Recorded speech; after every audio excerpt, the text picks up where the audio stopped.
video will teach you 3 tricks about control. The first is blue fields, the second is the column chooser, and the third is right-clicking. What we're going to cover are blue fields, number 1. Blue fields are generally made blue because they're required fields. They're data that you have to enter into the system, or more importantly, your employees have to enter into the system. The second item we're going to cover are the column choosers, which lets you customize the columns that show up in various parts of control. And the third item that we're going to cover is the concept of right-clicking. When in doubt, when you want to do something, try right-clicking on it to access some of the features that you want to be able to use with that particular item. Let's get more specific and go to control, and I'll show you what I mean. We're in control now, and let's pull up Explorer because we want to open a company and see some of these blue fields. Right now we're searching orders. Let's go down to companies, and this is going to bring up the clients in our database right now. Let's double click on one of these companies and open it up. And in here you're going to see some of the blue fields that I was referring to. For instance, primary salesperson is a blue field. When you're filling this particular form out, when you're working with this, you need to make sure you enter something in that field. Same thing with pricing plan, same thing with default tax class. And you'll see these throughout control in various places.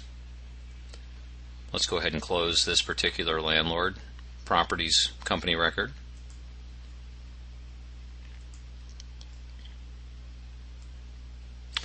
Now let's go ahead and take a look at the column chooser. Let's open the Explorer, and again let's look at companies. Right now we're defaulting to viewing orders. Click on that, select view company, and this is going to show us the customers in the database, the clients that have done business with us. If I go up to this heading for the information and I right click on it, it's going to let me choose the columns that we want to show in the Explorer. So let's say I definitely want company name, but I don't really want company number. That's not something that I use on a day-to-day basis.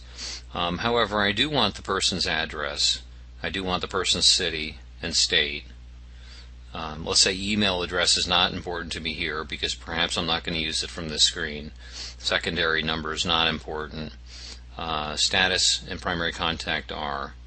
Let's go over to the right, make sure this field right here, and I'll highlight that for you.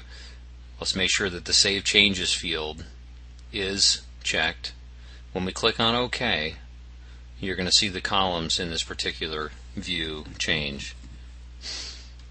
Notice that address has been added, and if I go a little further to the right, you can see some of the other fields that we've added.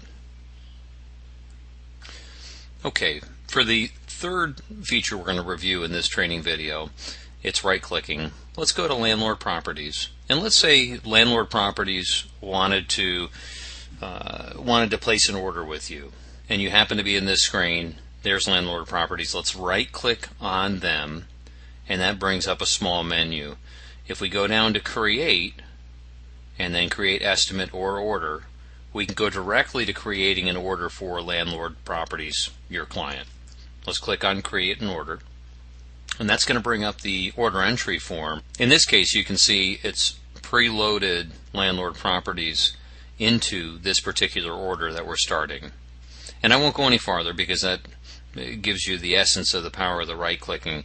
But throughout control, when in doubt, try right-clicking just to see what options are available to you directly from the screen you're in. And it'll save you a bunch of clicks and a bunch of steps. I hope this training video has been helpful, and recommend that you look through the list of other videos for other things that might help you and your staff.